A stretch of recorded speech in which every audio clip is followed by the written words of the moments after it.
বাংলাদেশে ক্ষমতাচ্যুত প্রধানমন্ত্রী শেখ হাসিনা বলেছেন, আওয়ামী লীগকে আগামী বছরের নির্বাচনে অংশ নিতে না দেওয়া হলে দলটির লাখ লাখ সমর্থক এই নির্বাচন বয়কট করবে। নয়াদিল্লিতে নির্বাসনে থাকা শেখ হাসিনা বুধবার বার্তা সংস্থা রয়টার্সকে ইমেলে পাঠানো প্রশ্নের উত্তরে দেওয়া এক সাক্ষাৎকারে এই মন্তব্য করেছেন। শেখ হাসিনা জানান, তার দলকে বাদ দিয়ে হওয়া নির্বাচনের মাধ্যমে যেই সরকারি হোক তাদের সময়ে তিনি দেশে ফিরবেন না এবং তিনি ভারতেই অবস্থান করবেন। ২০২৪ সালের আগস্টে ছাত্র নেতৃত্বে হওয়া রক্তক্ষয়ী অভ্যুত্থানের সময় দেশ ছেড়ে ভারতে চলে গিয়েছিলেন তিনি।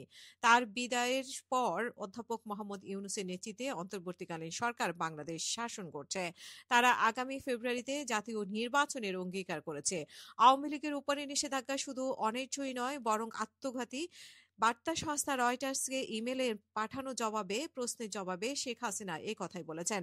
১৫ বছর এক নাগাড়ে ক্ষমতায় থাকার পর, ক্ষমতাচ্যুত হওয়ার পর এই প্রথম তিনি সংবাদ মাধ্যমের প্রশ্নের জবাব দিলেন। পরবর্তী সরকারের অবশ্যই নির্বাচনে বৈধতা থাকতে হবে এবং আওয়ামী লীগের লাখ লাখ সমর্থক এমন পরিস্থিতিতে থাকলে ভোটে অংশ নিবে না। এটি একটি কার্যকর রাজনৈতিক সিস্টেম। চাইলে আপনি লাখ লাখ মানুষকে ভোটাধিকার থেকে বঞ্চিত করতে পারেন না, জানিয়েছেন শেখ হাসিনা।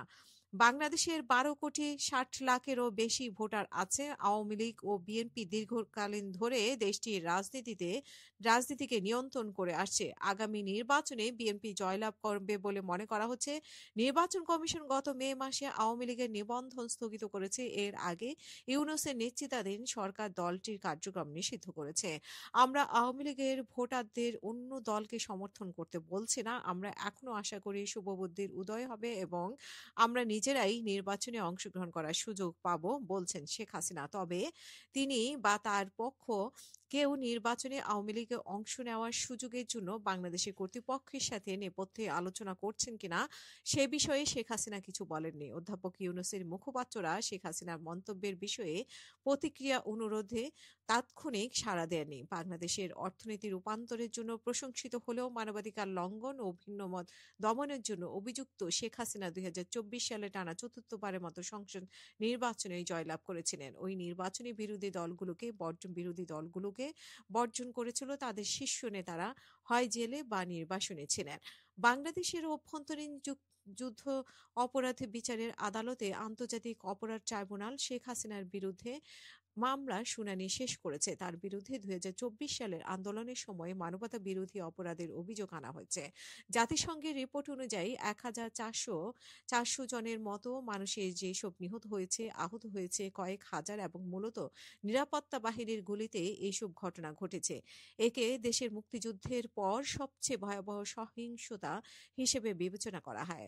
হাসিনার বিরুদ্ধে আনা অভিযোগে প্রত্যাখ্যান করেছেন তিনি। বলেছেন, প্রাণঘাতী অস্ত্র ব্যবহার বা অন্য কথিত অপরাধের সাথে তার ব্যক্তিগত সংশ্লিষ্টতা ছিল না। এই কার্যক্রমের রাজনৈতিক উদ্দেশ্যপ্রণীত নাটক, বলছেন তিনি।